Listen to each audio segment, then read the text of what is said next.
doa saudara-saudara.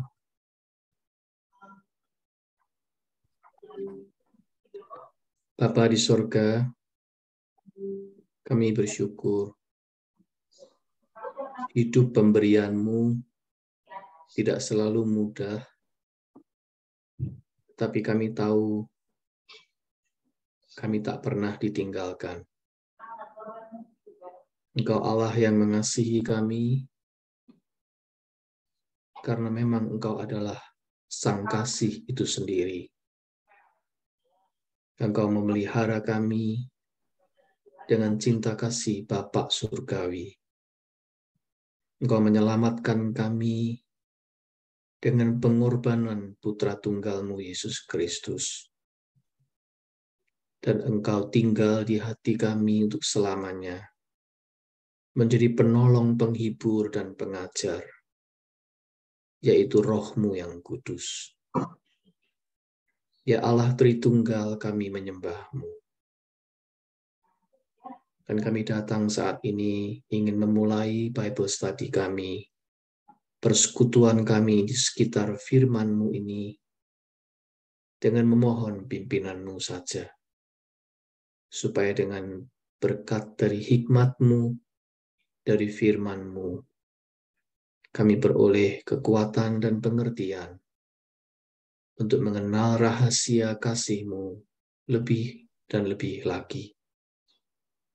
Kami memulainya dalam nama Tuhan Yesus, sambil berdoa juga untuk teman-teman kami yang belum bergabung ataupun yang tidak dapat bergabung, terutama kalau mereka sedang sakit.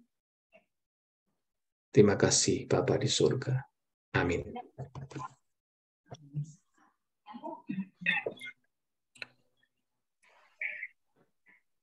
Baik, saya akan share screen dulu.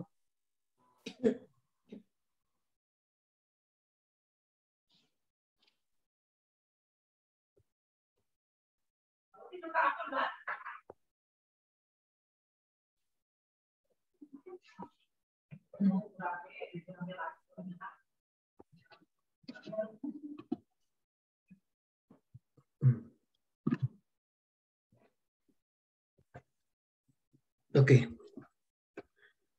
Dap.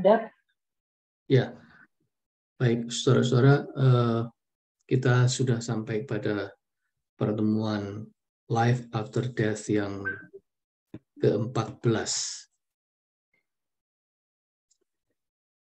Seperti yang saya katakan Kamis lalu, hari ini kita akan khusus membahas tentang isu hangat dalam teologi yang seringkali juga menjadi bahan perdebatan, yaitu tentang reincarnation atau reinkarnasi, sebuah faham, sebuah keyakinan mengenai kelahiran kembali, tapi tolong jangan salah dimengertikan dengan pengertian born again atau lahir kembali dalam teologi Kristen. Ya. Ini dua istilah yang sangat berbeda. Kita akan melihatnya sekarang. Reinkarnasi atau rebirth dalam pengertian ajaran yang kita akan bahas hari ini. Apakah reinkarnasi itu? Menurut kamus Merriam-Webster, rebirth in new bodies or forms of life, especially a rebirth of a soul in a new human body. Jadi itu pengertian dictionary tentang reinkarnasi, yaitu suatu proses di mana jiwa dilahirkan kembali di dalam tubuh yang baru, tubuh yang berbeda. Kita akan mengingat sebentar, ada 3 kategori worldview yang ada di dunia ini. Worldview yang pertama itu adalah ateisme. Suatu pandangan, suatu worldview yang melihat hidup ini lepas dari yang ilahi. Tidak ada Allah. Ateisme melihat hidup ini sebagai materi belaka. Kalau orang meninggal, habislah sudah. Karena materinya semua rusak dan tidak ada eksistensi apapun lagi. Itu ateisme. Yang kedua adalah panteisme. Panteisme melihat hidup ini punya satu sumber yang paling hakiki, yang dari situ semua zat itu berasal. Jadi segala zat di dunia, di dalam kehidupan ini, sumbernya itu satu. Sumber yang absolut itu. Semuanya mencerminkan itu. Sehingga hidup ini, segala sesuatunya itu adalah percikan. Jadi kalau sumber absolut itu adalah seperti nyala api, maka hidup ini segala sesuatu adalah percikan-percikan dari nyala api itu. Asalnya ya dari api itu, gitu ya. Jadi baik materi apapun, termasuk manusia, itu pun berasal dari sumber yang satu itu. Jadi semacam Allah, tetapi tidak punya pribadi. Nah, Allah yang tidak berpribadi ini ada di mana-mana. Ya. Menjadi bagian yang kemudian menyerap, meresapi segala sesuatu di dalam kehidupan ini. Itu sebabnya disebut panteisme. Lalu yang ketiga adalah teisme. Itu pandangan yang percaya kepada Allah yang berpribadi. Allah yang punya kepribadian sebagai yang mandiri, Allah. Nah, Allah itu adalah Allah yang menciptakan seluruh alam semesta ini, tetapi bukan Allah yang ada di dalam segala sesuatu seperti panteisme. Tapi ini Allah yang berdiri sendiri, terpisah dari ciptaannya, tetapi bisa berelasi dengan ciptaannya. Itulah pengertian teisme. Dan kita tahu, kita sudah memilih dulu, ya. Tentu saja dalam pembahasan kita sudah tahu kita tidak mungkin berpihak pada ateisme. Tetapi kita juga tidak berpihak pada panteisme. Nanti kita akan melihatnya lebih jauh karena pengertian reinkarnasi ini erat kaitannya dengan panteisme. Dan yang kita tahu, yang kita menjadi pegangan kita adalah teisme. Nah, di dalam teisme nanti kita sudah membahas sampai pada tingkat Christianity. Dan itulah yang kita pegang sebagai pandangan teisme yang paling lengkap, yang paling utuh, dan paling bisa menjawab pertanyaan tentang kematian.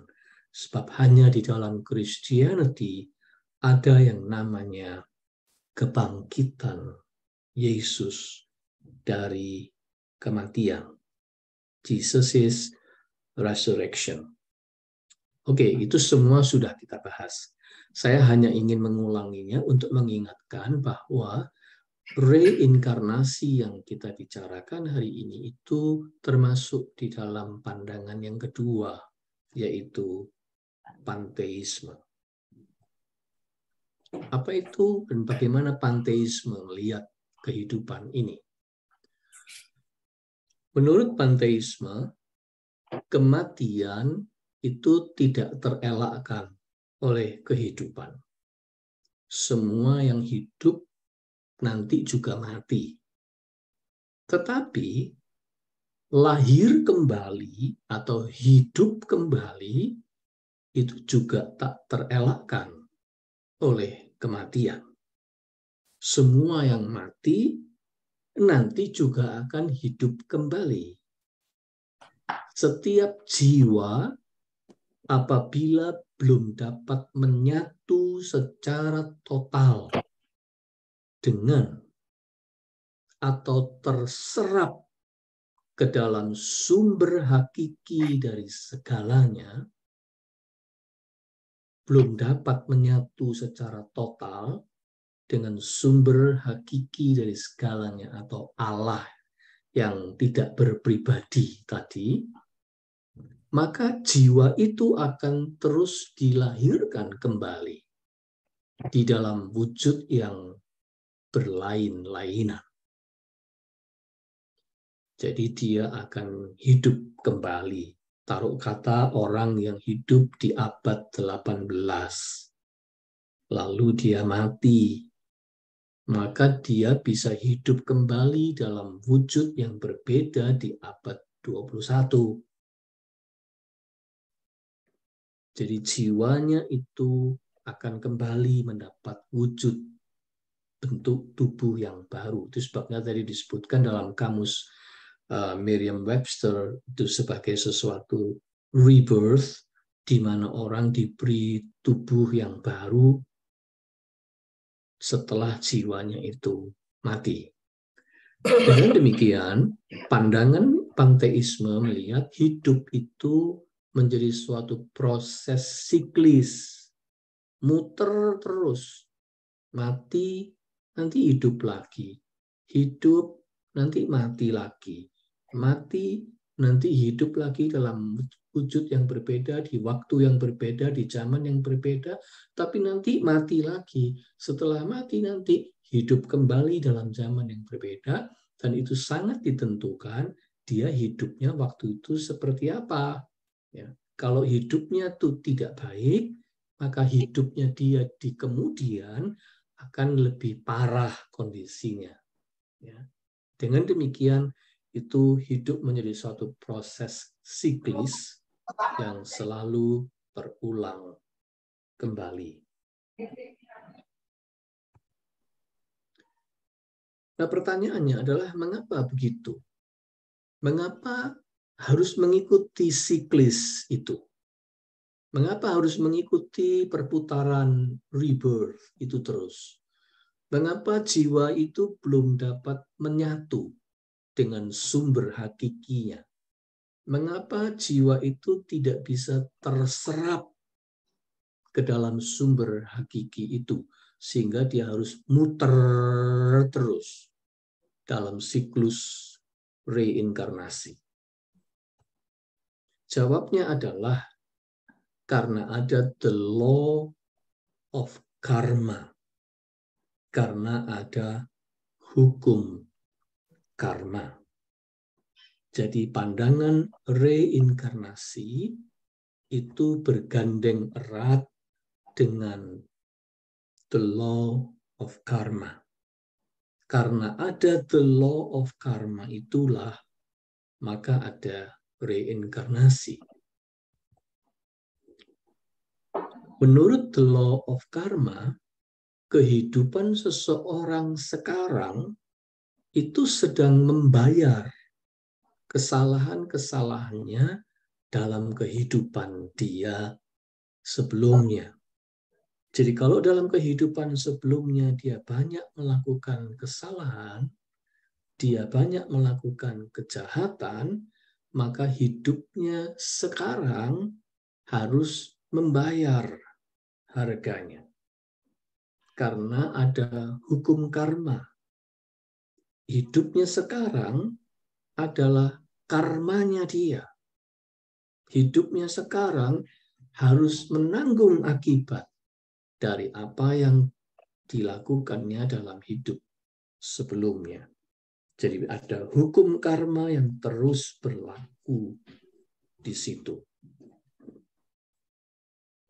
Oleh karena kebanyakan manusia tidak sempurna, maka juga sebagian besar manusia terus masuk di dalam lingkaran siklus dari rebirth ini.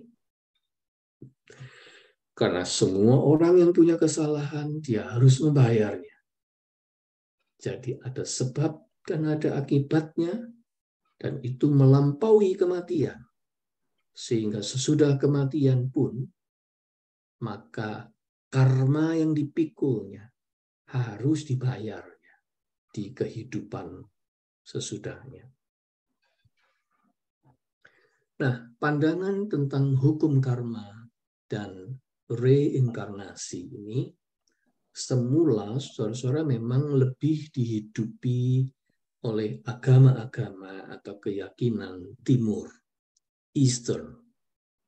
Ya, oleh sebab itu Buddha, Buddhism, ya, lalu Hinduism, ya, Sikhism, kemudian kalau di Jawa itu kejawen, ya. Kalau di Jawa itu ajaran kebatinan. Nah, kejawen itu adalah panteisme. Itu adalah keyakinan-keyakinan Eastern yang panteistik yang menghidupi pandangan reinkarnasi ini. Ajaran Bhagavad Gita misalnya, itu juga adalah ajaran yang berpegang kepada hukum karma ini.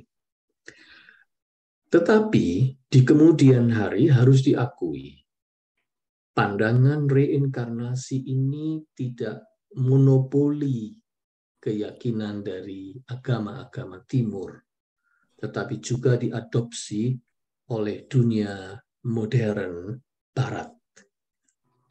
Orang-orang dalam Western thinking banyak sekali yang sekarang mempercayai reinkarnasi ini.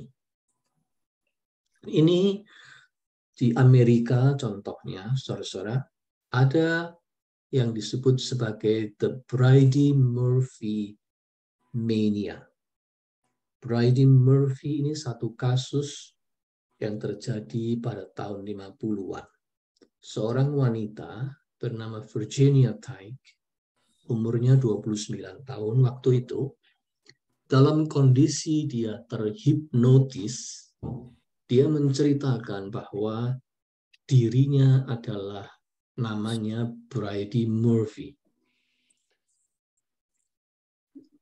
Bridey Murphy ini lahir pada tahun 1798 dari orang tua Duncan dan Kathleen Murphy di Irlandia. Nah, sekarang dia menjadi Virginia yang tinggal di abad 20 di Amerika. Dia bisa di dalam proses hipnotis itu, hypnotized itu, dia bisa menceritakan siapa nama suaminya, apa pekerjaannya, dan bagaimana nanti matinya dia di kehidupan sebelumnya itu. Nah, kasus Bridey Murphy ini segera mencuat ke permukaan dan kemudian menjadi berita yang tersohor di mana-mana, dan banyak orang-orang yang punya kemampuan, psikolog-psikolog yang punya kemampuan menghipnotis orang, melakukan percobaan-percobaan yang sama dengan pasien-pasiennya. Mereka menghipnotis dan kemudian dalam proses kondisi hypnotized itu diwawancarai sehingga bisa menceritakan, dan kira-kira keluarnya ya cerita-cerita seperti ini. Ya, cerita-cerita tentang kehidupannya dia dulu, siapa dia dulu, kapan dia hidup di mana, dan seterusnya. Ya. Sehingga pada tahun 1950-an itu, sejak itu Amerika dan juga dunia barat gempar oleh banyaknya cerita-cerita yang serupa, yang kemudian tentu saja di blow up oleh media. Ya. Jadi salah satunya itu adalah buku yang saya gambarkan di sebelah itu, The Search for Bridey Murphy. Itu sebuah buku yang sempat menjadi New York Times bestseller pada waktu itu. Ya, karena itu memang kemudian terjual berjuta-juta kopi, begitu banyak orang yang berminat mengetahui dan ingin membaca dan mau tahu lebih banyak tentang reinkarnasi itu. Ya, pandangan tentang reinkarnasi ini mempengaruhi jutaan orang dan ikut dipopulerkan oleh kaum selebriti, terutama di dunia hiburan pop. Harus diakui, kalau sudah sampai di kaum selebriti, khususnya di dunia hiburan, di entertainment, ya itu akan kemana-mana. Ya, dan orang yang mempercayainya juga makin banyak. Karena misalnya saja Sylvester Stallone itu bercerita tentang siapa dia dulu, ya, di kehidupannya sebelumnya. Bahkan dia pernah cerita dia pernah jadi monyet dari Guatemala, ya, dan itu diceritakan di mana-mana. Ada banyak aktor, ada banyak aktris yang menceritakan siapa mereka dahulu. Termasuk adalah salah satu aktris terkenal yang mengatakan dia dulu, zaman dulu dalam hidupnya dahulu, dia pernah jadi mamanya Maria Magdalena. Ya. Jadi cerita seperti ini itu luar biasa, kemana-mana dan digemari orang. Ya. Tapi ada satu klimaks yang kemudian menjadi anti klimaks juga sebetulnya, ketika ada seorang anak berumur 19 tahun, dia menembak dirinya sendiri dan meninggalkan catatan yang bunyinya, I am curious about the Bridey Murphy story. So I'm going to investigate the theory in person. Ya, mengenaskan. Ya. Jadi begitu populernya pandangan itu, begitu sensasionalnya, sampai ada anak yang belum cukup matang, kemudian dia mengatakan punya motivasi untuk investigate in person kebenaran dari proses reinkarnasi dengan cara menembak dirinya sendiri. Ya, jadi itu konyol banget gitu ya. Tetapi itulah kalau sudah terjadi yang namanya mania, ya, itu namanya Bridey Murphy mania. Jadi sudah menjadi mania yang sudah tidak masuk akal lagi, dan itu sangat dipercayai, dihidupi oleh begitu banyak orang di segala lapisan. Jadi pandangan tentang reinkarnasi ini memang laris banget gitu ya. Saya dulu waktu masih menjadi pendeta di GKI Dharma Permai Surabaya, pernah ada seorang anggota jemaat saya yang datang minta konsultasi, dan di dalam pertemuan dengan saya itu dia menceritakan betapa dia sangat mempercayai pandangan itu karena dia membaca buku-buku, dan banyak buku-buku terkenal pada waktu itu yang dia baca yang semuanya mensupport tentang reinkarnasi itu. Jadi dia merasa goncang imannya. Nah, sebenarnya saudara, pandangan timur, pandangan yang klasik tentang reinkarnasi, itu lebih menekankan ajakan untuk melepaskan diri dari lingkaran reinkarnasi itu. Ya, jadi misalnya Buddhism itu mengajarkan teknik-teknik meditasi, 8 jalan kebenaran, ya, yang harus ditempuh kalau orang itu ingin melepaskan diri dari penjara siklus reinkarnasi itu dan kemudian mencapai nirwana. Yang disebut mencapai nirwana itu adalah menyatu dengan sumber yang hakiki tadi itu. Jadi ibaratnya itu percikan api, dia kembali kepada sumbernya, nyala apinya, dan menyatu kembali di situ. Kalau dia sudah berhasil menyatu kembali di situ, dia berada di dalam yang disebut sebagai kehampaan, the void. Ya, berada di dalam sebuah kehampaan yang kemudian lepas dari siklus reinkarnasi. Itu yang disebut sebagai mendapat pencerahan atau mencapai nirwana. Sama keyakinan kebatinan kejawen juga begitu, ya. Teknik-teknik meditasinya adalah untuk membuat diri orang menyatu kembali dengan sumber hakiki dari segala sesuatu. Ya, orang Jawa mengatakan itu Gusti, yang disebut sebagai manunggaling kawulo Gusti.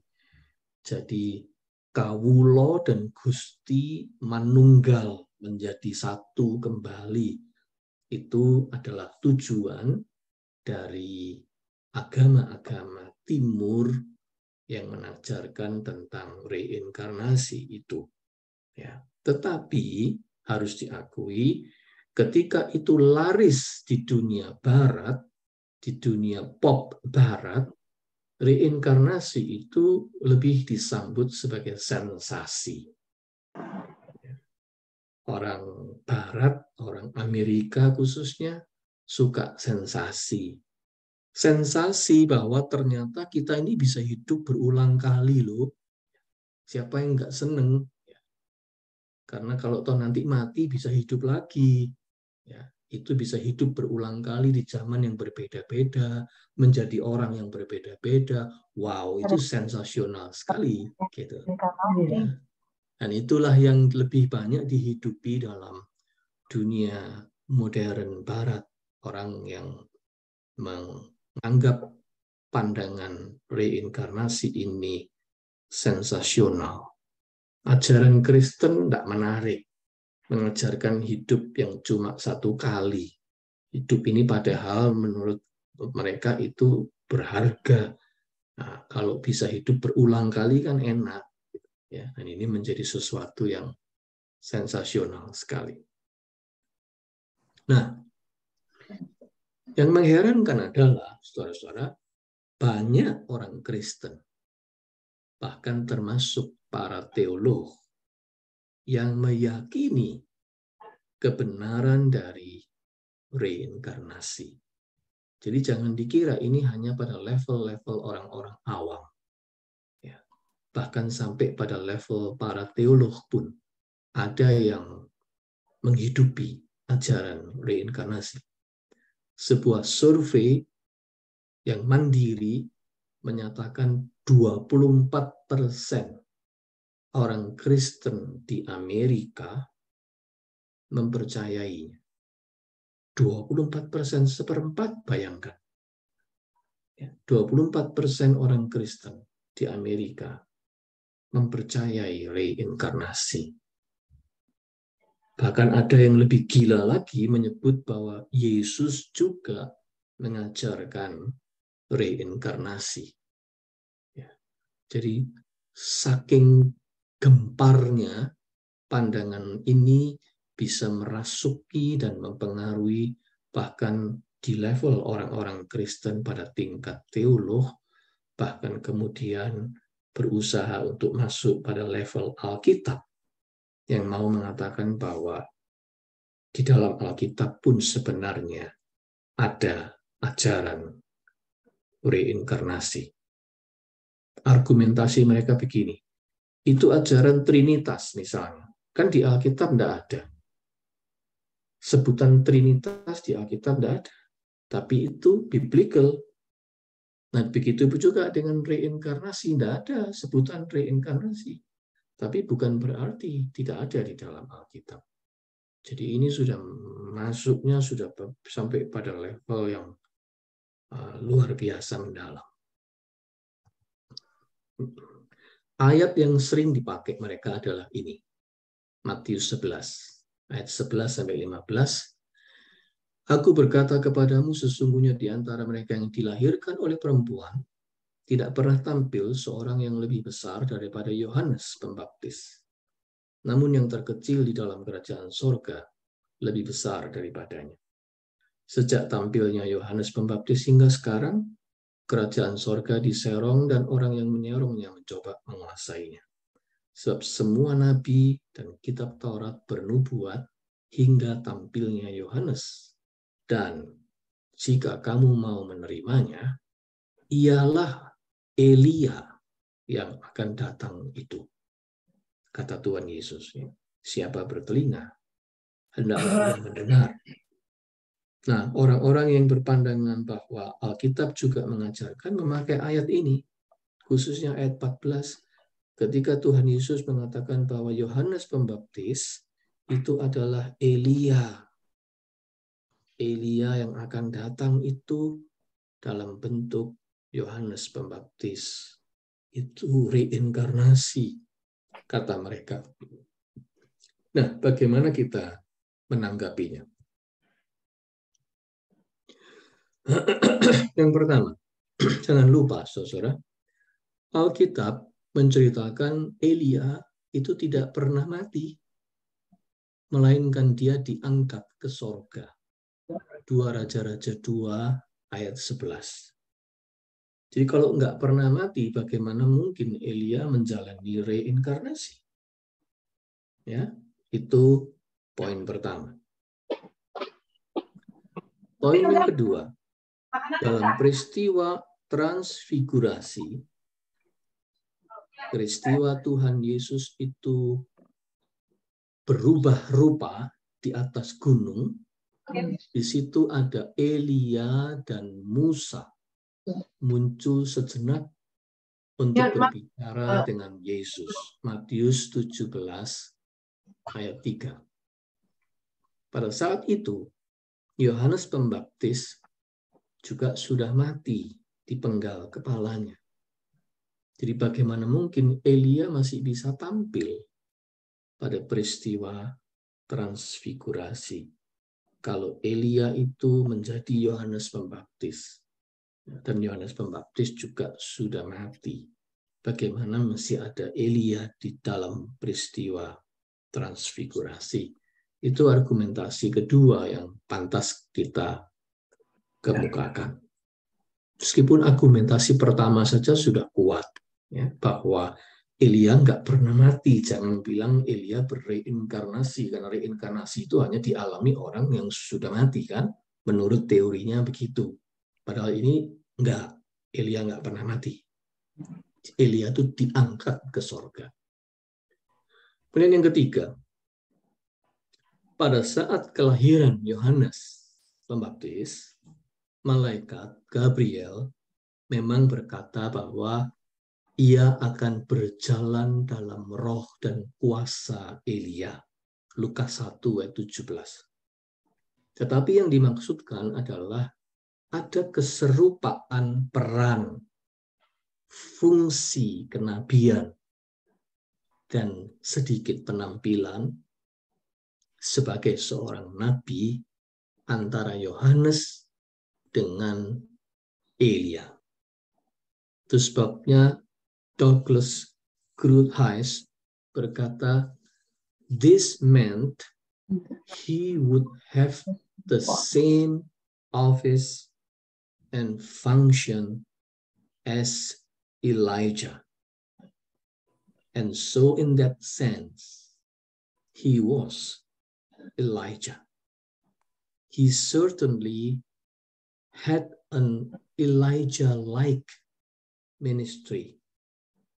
He had an Elijah-like ministry, menurut Douglas Groothuis, PhD. Jadi itulah penjelasan kita. Ayat itu sama sekali tidak bicara tentang reinkarnasinya Elia menjadi Yohanes Pembaptis. Itu sangat berbeda. Kalau disebut memang Yohanes Pembaptis itu berjalan dalam roh dan kuasa Elia, adalah lebih kepada kemiripan di dalam peran dan fungsi kenabian di dalam hidup kedua orang itu. Kemudian ayat yang kedua, yaitu Yohanes 9, ayat 1-3. Waktu Yesus sedang lewat, ia melihat seorang yang buta sejak lahirnya. Murid-muridnya bertanya kepadanya, Rabi, siapakah? Sorry, saya mesti ambil baterai saya sebentar.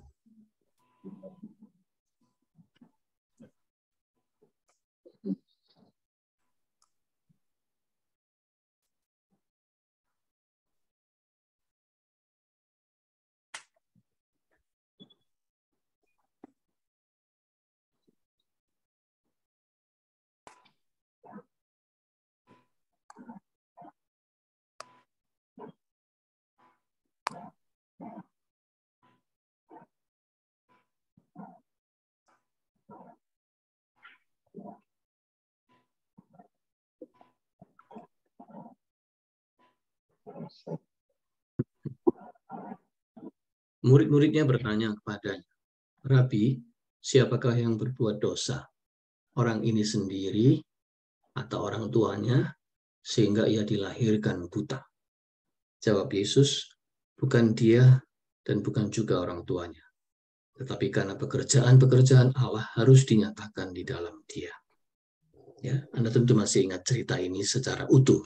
Cerita tentang seorang buta yang sejak lahirnya itu, dan kemudian ada pertanyaan. Nah, pertanyaan itulah yang dipakai. Ya. Rabi, siapakah yang berbuat dosa?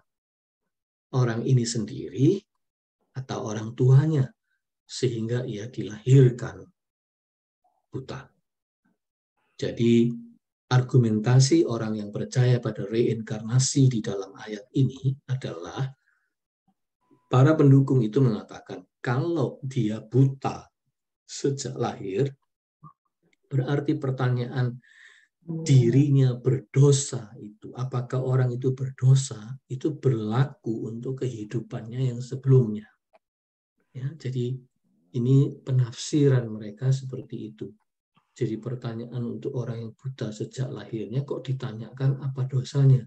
Berarti kalau dia berdosa, asumsinya itu terjadi sebelum dia lahir. Berarti ada kelahiran yang sebelumnya, ada eksistensi sebelum dia lahir. Itu berarti itu mencerminkan pandangan reinkarnasi. Ya, itu cara mereka menafsirkan. Nah, apa tanggapan kita? Yang pertama, saudara-saudara jangan lupa bahwa murid-murid Yesus yang bertanya itu, yang ada di dalam percakapan di dalam ayat itu adalah orang Yahudi. Dan orang Yahudi itu tidak percaya pada reinkarnasi. Jadi jangan lupa, ya, itu tafsiran yang tadi itu sebuah tafsiran yang memaksakan di luar konteksnya. Karena itu adalah percakapan di kalangan orang-orang Yahudi waktu itu, which is orang Yahudi itu tidak mengenal keyakinan reinkarnasi. Kalau toh tetap dipaksakan, dicari kapan dia berdosanya, karena dia buta waktu lahir, maka jawabannya lebih kepada orang Yahudi. Kalau toh dipaksa ini ya, orang Yahudi itu meyakini seseorang bisa berdosa sebagai bayi dalam kandungan. Tetapi bukan ada eksistensi di kehidupan sebelumnya. Kalau toh masih dipaksakan, maka kita masih bisa menjawab bahwa pandangan Yahudi yang tidak percaya reinkarnasi itu lebih kepada pandangan bahwa orang bisa berdosa di dalam kandungan ibunya. Tapi yang terpenting adalah tanggapan Yesus atas pertanyaan itu. Tuhan Yesus menjawab yang istilahnya dia hendak mengatakan kepada murid-muridnya You ask the wrong question. Yesus menyalahkan pertanyaan murid-murid. Pertanyaannya bukan pertanyaan mengapa yang penting. Mengapa kok orang ini lahir buta? Mengapa orang ini mengalami kejadian seperti ini? Mengapa dia menderita?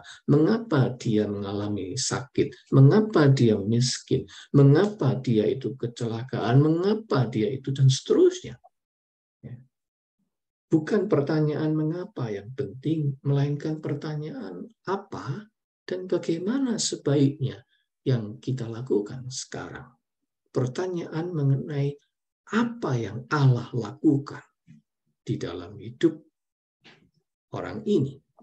Itulah yang Tuhan Yesus ingin menggiring murid-muridnya ke situ, sampai kemudian dia melakukan sebuah tindakan healing terhadap orang itu. Ya. Jadi Tuhan Yesus sedang mencoba untuk mengganti pertanyaan mengapa itu menjadi kepertanyaan apa yang harus saya lakukan. Ya. Bagaimana seharusnya saya menanggapinya. Ya, situasi seperti itu. Dan itulah yang kemudian memang nanti kita akan jelaskan lebih jauh, yang membedakan pandangan Kristen dengan pandangan panteistik ini. Dan jangan lupa, saudara, di dalam surat Ibrani pasal 9 ayat 27 dengan tegas dikatakan, dan sama seperti manusia ditetapkan untuk mati hanya satu kali saja, dan sesudah itu dihakimi. Jadi dalam pandangan iman Kristen kita sudah jelas tahu bahwa yang mainstream bahkan dalam keseluruhan Alkitab itu pandangannya adalah pandangan seperti ini. Ya, tidak ada pandangan yang bersifat siklus mutar dalam pengertian yang seperti pandangan panteistik itu. Ya, perjalanan hidup ini berjalan lebih kepada menurut garis linear, di mana orang itu hidup melewati waktu sampai satu saat dia mati, dan sesudah itu akan masuk dalam penghakiman. Satu kali saja. Dia tidak ada dilahirkan kembali. Jadi konsep reinkarnasi yang dicari-cari ya di ayat-ayat tertentu tadi itu memang menurut saya lebih cari-cari gitu, ya.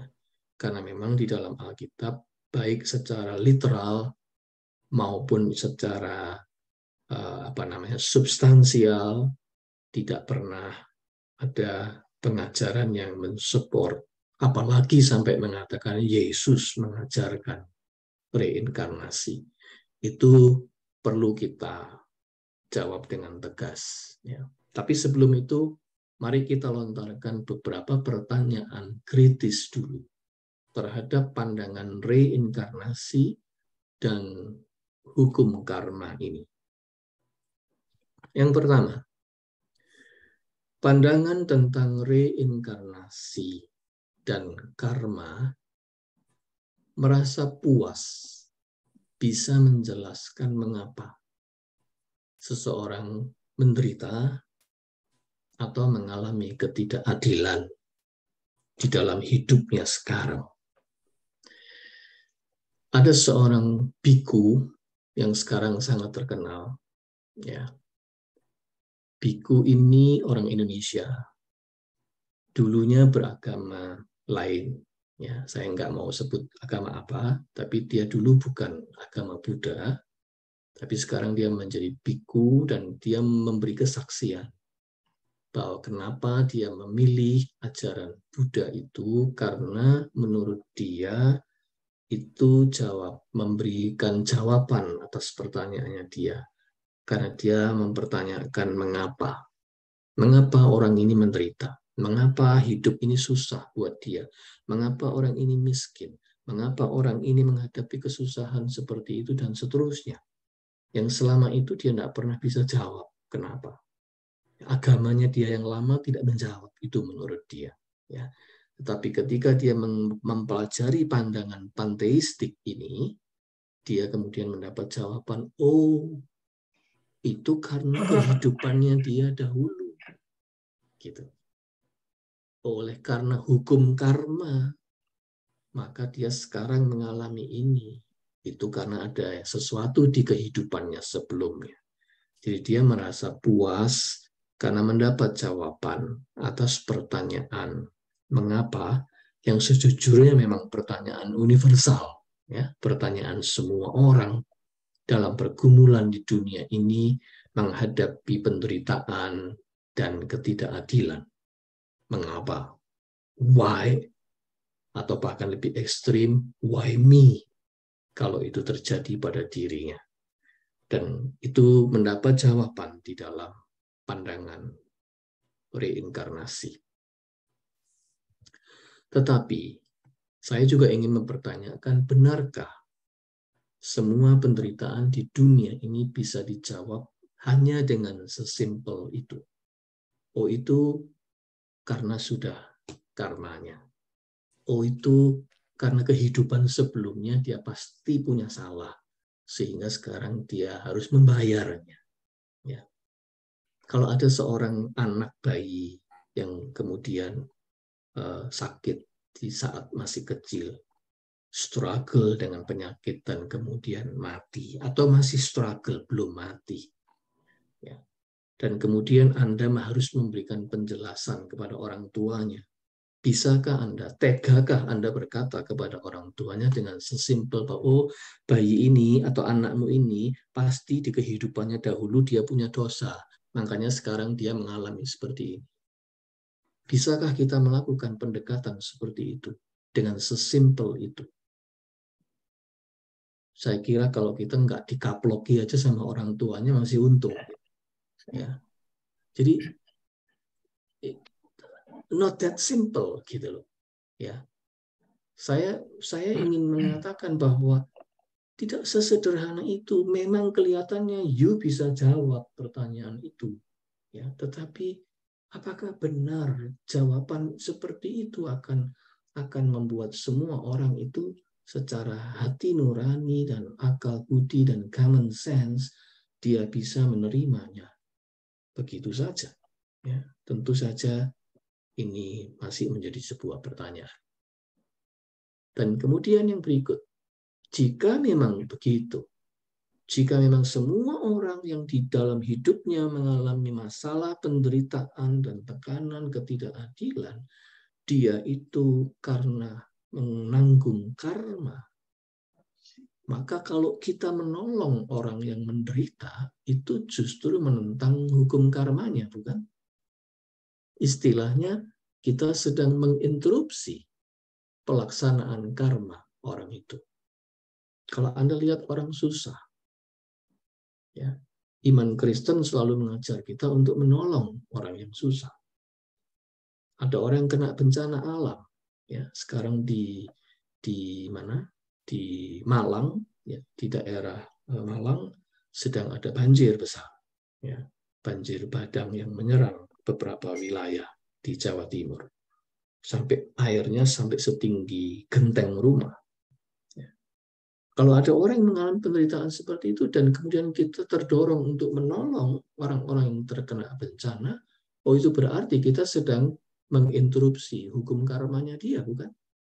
Karena menurut hukum reinkarnasi karma, itu terjadi karena kehidupannya dia yang dahulu.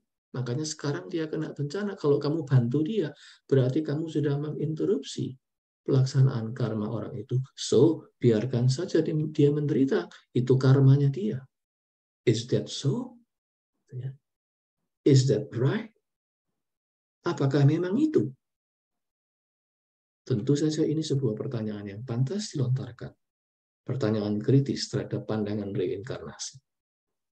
Lebih jauh lagi, apakah itu berarti sebenarnya kita tidak perlu menolong orang-orang yang menderita di dunia ini. Orang sakit, orang miskin, kayak orang terlantar, kayak orang kesusahan, kayak orang kena musibah, dan sebagainya.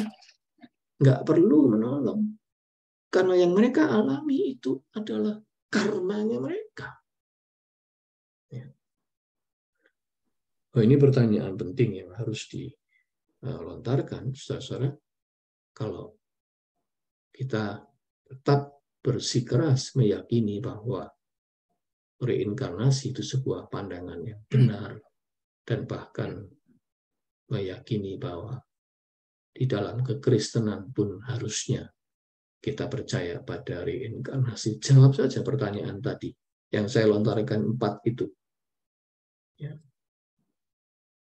Tetapi yang lebih daripada semua itu, saya ingin menukik kepada yang lebih dalam, yaitu yang terutama adalah pandangan atau ajaran reinkarnasi ini berlawanan dengan ajaran Kristen tentang anugerah keselamatan. Ini menurut saya poin yang sangat fundamental, ya. Poin yang sangat krusial sekaligus fundamental. Di dalam reinkarnasi hanya ada hukum karma. Ya. Jadi reinkarnasi itu gandengannya memang dengan hukum karma. Tidak dikenal adanya hukum kasih karunia. Enggak ada. Tidak dikenal adanya forgiveness, pengampunan dosa. Jika manusia ingin lepas dari siklus kelahiran kembali atau reinkarnasi itu, ya manusia harus berusaha dengan kekuatannya sendiri. Hidupnya harus berusaha supaya besok tidak lahir lagi, terutama lahir dalam kondisi yang lebih buruk. Ya. Mau lepas dari siklus itu, harus melewati langkah-langkah, jalan-jalan bertapa, meditasi-meditasi, dan segala macam tindakan-tindakan yang sudah diprogram untuk manusia bisa mencapai kesatuan manunggal dengan yang ilahi, sumber dari segala sesuatu itu, menyatu dengan ketiadaan yang mutlak tadi, mencapai nirvana kalau istilah Buddhism.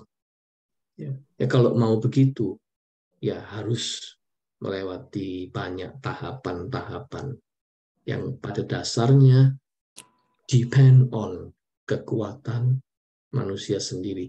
Jangan berharap ada kasih karunia, jangan ada yang berharap ada pengampunan, jangan berharap ada kemurahan untuk melepaskan kita dari situ. Tidak ada. Di dalam reinkarnasi hanya ada hukum karma. Oleh sebab itu Douglas Groothuis mengatakan, the law of karma is the absolute antithesis of Jesus' teaching about grace. Karma is a work-based theology taken to the extreme. One lifetime isn't even enough to pay for all our sins. We have to keep coming back to somehow shed our bad karma.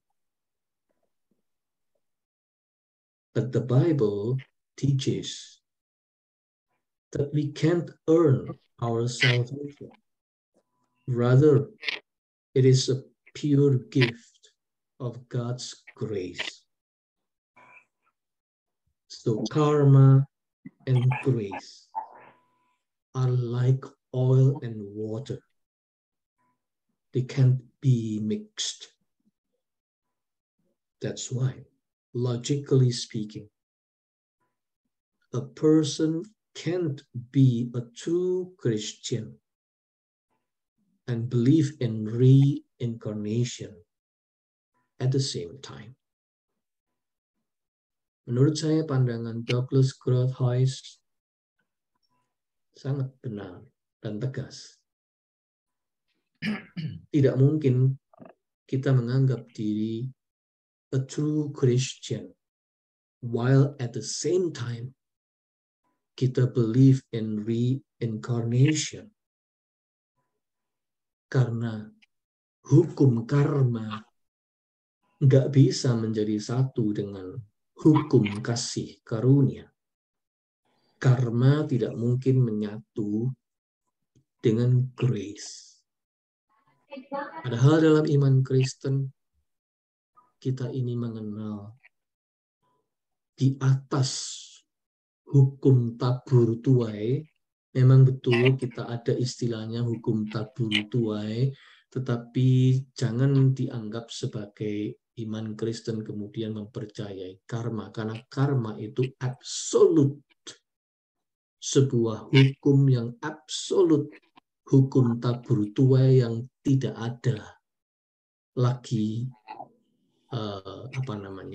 tawar menawarnya apapun, absolut. Ya. Dalam iman Kristen, hukum yang terbesar adalah hukum kasih karunia. Memang betul ada tabur tuai, ada penghakiman. Tetapi di atas itu ada hukum kasih karunia sehingga manusia diberi kesempatan untuk menerima anugerah pengampunan dari Tuhan yang membuat kalau dia mati, jiwanya selamat dan suatu saat dia menantikan kebangkitan tubuh karena kebangkitan Yesus Kristus sudah mendahuluinya. Itu pandangan Kristen. Jadi tidak ada proses siklis, harus membayar harga dari dosa-dosa selama dia hidup dengan hukum karma yang absolut seperti itu. Iman Kristen mengenal hukum kasih karunia sebagai yang the greatest. Oleh karena itu, tidak mungkin menjadi Kristen sekaligus mempercayai reinkarnasi. Sebab itu dua hal yang sangat secara esensial bertentangan. Ya, jadi pengertian reinkarnasi di sini, saudara, betul-betul harus jelas dalam kaitan dengan hukum karma yang kita sedang bicarakan ini. Sebuah pandangan panteisme yang sangat kuat di situ, dan itu different dengan pandangan Alkitab. Oke, saya berhenti sampai di sini untuk pembahasan tentang reinkarnasi.